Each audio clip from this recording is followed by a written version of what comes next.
Throughout the history of mankind, the divine messages are often shrouded in mystery.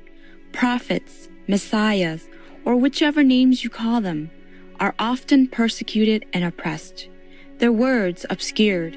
But how do we distinguish the true from the false? To do so, one can only rely on the divine's guidance, and the truth will reveal itself to those who earnestly seek it.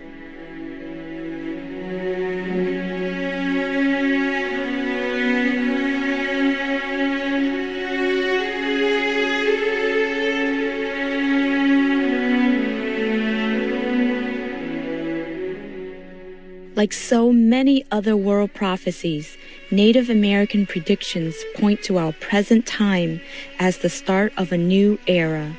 The indigenous people aptly call this era the new springtime. Our distinguished guest, the Honorable Chief Phil Lane Jr., shares his insights. There's many ways that people describe the new springtime. Mm-hmm. Some call it the fifth world. Mm-hmm. Some call it the fourth world. Some call it the eighth fire. So you'll find in all spiritual traditions the foretelling of this new springtime. Just like I was talking about the Lord's Prayer. Thy will be done on earth as it is in heaven. And that's what I really believe we're doing, is that heaven is coming to earth.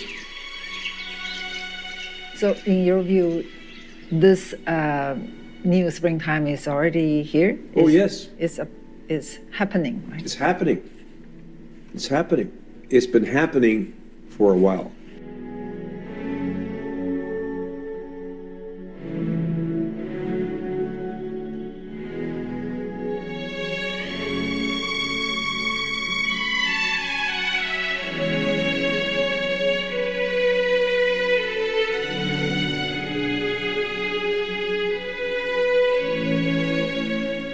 We have entered the springtime, the golden era, yet at the same time, as Chief Phil Lane Jr. previously said, we are also undergoing a time of purification and crisis.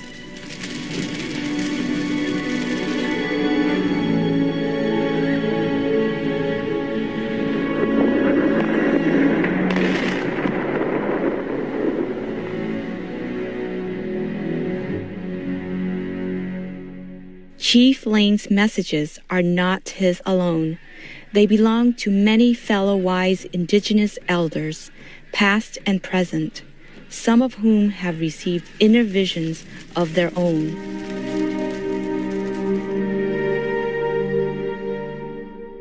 Our prophecies tell us that we are at the crossroads. We face chaos, disaster, and endless tears from our relatives' eyes. Or we can unite spiritually in peace and harmony. It's time to bring the message of the urgent need for peace, of creating an energy shift throughout the world. Our Mother Earth is suffering. Her wonderful gifts, the water, the trees, the air are being abused. Her children, the two-legged, the four-legged, those that swim, crawl, and fly are being annihilated. We see such atrocities occurring everywhere.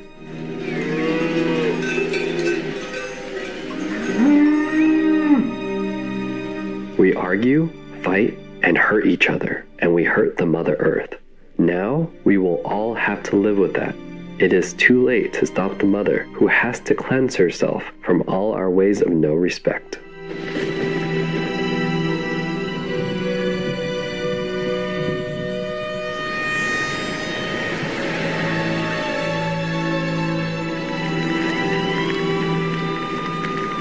For decades, Supreme Master Ching Hai has also been patiently sharing the same message as the ancient Native American prophecies.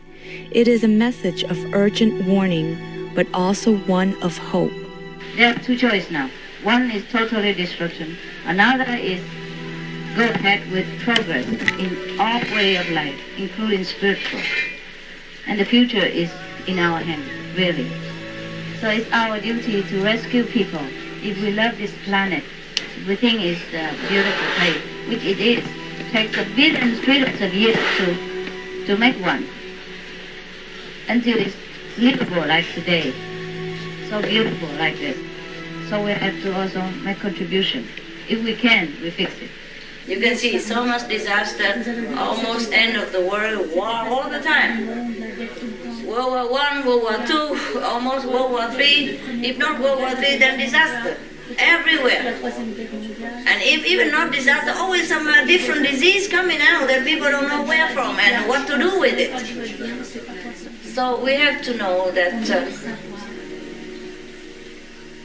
this world at this time is a difficult time. Yeah, it's a transition between the worst to the best. So if we don't meditate on this time, then we have been doomed. We would have been doomed. Yeah. So don't forget to do your prayers at home, so we will be able to eliminate some of these disasters which are taking place. Through our prayers, we may help Mother Nature to have leniency on us. Pray or meditate. Follow your inner path and learn just how powerful you are, and learn that you are a leader for your people, your family, your children, and the Mother Earth.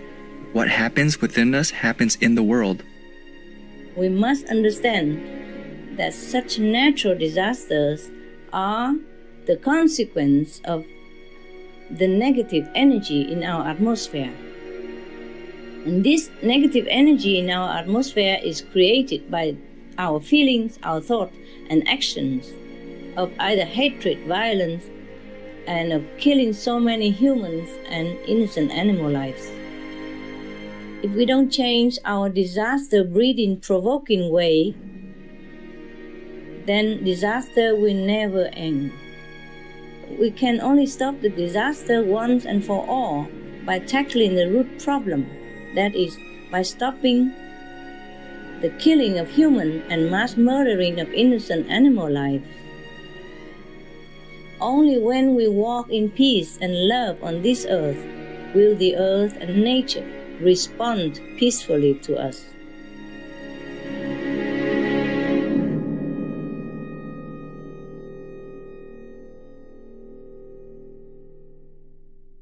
Kind viewers, we'll return after a brief message. Please stay tuned to Supreme Master Television.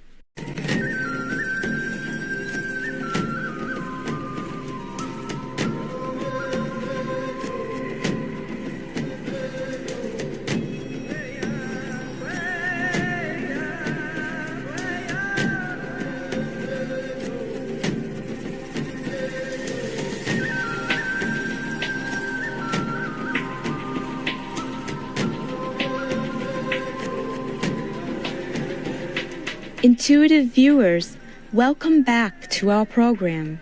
In 1993, while giving lectures across the United States, Supreme Master Ching Hai also lovingly donated hundreds of thousands of US dollars in relief aid when two of the country's worst natural disasters occurred, namely the Great Flood in the Midwest and the Laguna Beach wildfire in California.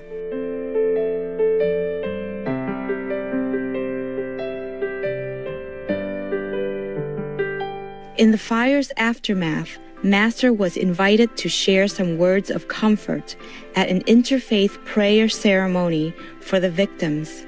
Seated next to her was the late respected medicine man of the Suquamish Nation named Thomas One Wolf. An instant friendship was born as he offered Master his personal emblem feather, a native symbol of high honor, and also wished to deliver a message to her. The elders want me to greet you with honor, that you are the Great One. Thomas One Wolf, addressing Supreme Master Ching Hai.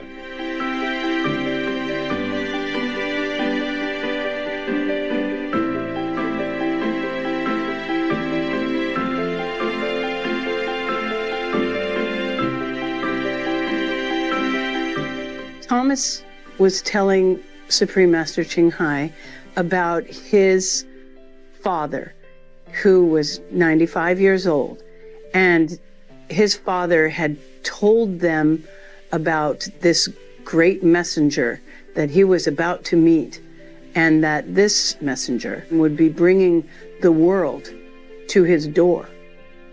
And when he met Supreme Master Ching Hai, he believed that she was that messenger, Thomas pretty much recognized Master from the beginning. That's what I remember. He was very touched by Master, by her presence, by her stillness, by her lightness of being at the same time. He asked her to have some moment with her and exchanged, a few words of how momentous, the time was and how we all, had a role to play in making things better and the goodness that she represented and the light that she carried.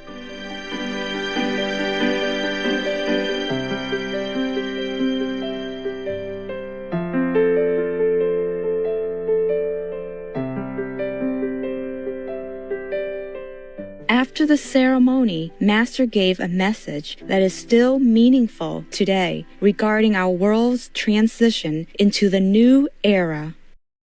Whatever happened in our lives, it is kind of maybe unbalanced between the negative and positive. It is not the burning houses or it's not the disaster alone. It is the negative force at work. And that we have to reckon with. So don't think that the disaster here or anywhere are the karma of the people here alone. We also are responsible. Every time we think negative, we are responsible for disaster in the world or in our neighbor. So try to think positive all the time. Try to be loving and kind. Okay. Meditate more. Meditate more so that you add more positive energy to this world. Yeah? And refrain from doing something that is harmful to yourself and to other people. That is minimizing the negative. And meditation, goodwill, is adding positive energy. And our world is bound to become better, better, better, and then become the best.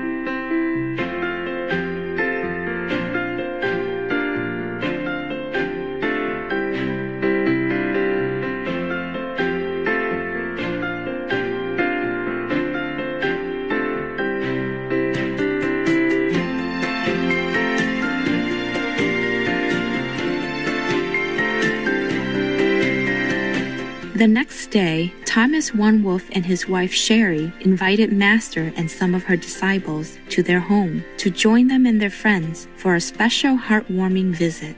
As Thomas One Wolf's adoptive father had envisioned, Master brought a mini world with our multinational association members to his door.